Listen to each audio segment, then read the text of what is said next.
Tu viens de commencer l'aventure sur 007 First Light, arrête tout. Je te propose 4 astuces qui sont pour moi indispensables si tu veux t'éviter des galères, surtout si tu vises le 100%. Ok, astuce numéro 1, ne néglige pas les collectibles, surtout dans l'histoire. En effet, si tu passes à côté d'un collectible durant l'histoire, tu vas te rendre compte plus tard que le jeu n'est pas du tout cool à ce sujet et tu vas devoir refaire les chapitres dans leur intégralité pour trouver ne serait-ce qu'une carte ou une carte postale ou même un souvenir. Donc le meilleur conseil que je pourrais te donner, c'est fouille partout, fouille chaque zone, fouille toutes les zones dès le départ et ça t'évitera bien des galères, tu peux me croire. Ok, astuce numéro 2, les combos et les attaques puissantes. Si tu as déjà pu mettre les mains sur le jeu, tu te rends compte qu'il ne t'apprend pas réellement les phases de combat et les différentes mécaniques liées à cette action. Alors ma deuxième astuce, ce sera abuse des attaques fortes. En effet, le jeu ne te l'explique pas clairement, mais si tu laisses appuyer la touche carré pendant un enchaînement de touches, tu vas pouvoir réaliser des coups de pied puissants, des coups de poing puissants qui peuvent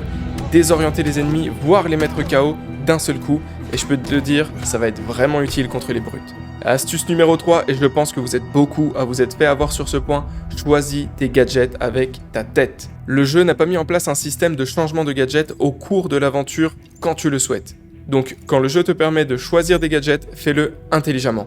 Choisis des gadgets qui te permettront de réaliser différentes actions comme le bracelet laser qui te permet de neutraliser mais aussi de détruire des cadenas qui peuvent bloquer l'accès à certaines zones. Quatrième et dernière astuce de cette vidéo, abuse des gadgets. Vraiment. Alors que ce soit la Q-Lens pendant les phases d'infiltration pour pouvoir voir où se situent les ennemis ou plus simplement les gadgets durant les phases de combat ou même hors combat pour désorienter ou attirer l'attention des adversaires, abuse-en. Le jeu est fait pour ça et malgré cela, on a tendance à juste spam carré et les esquives durant les phases de combat.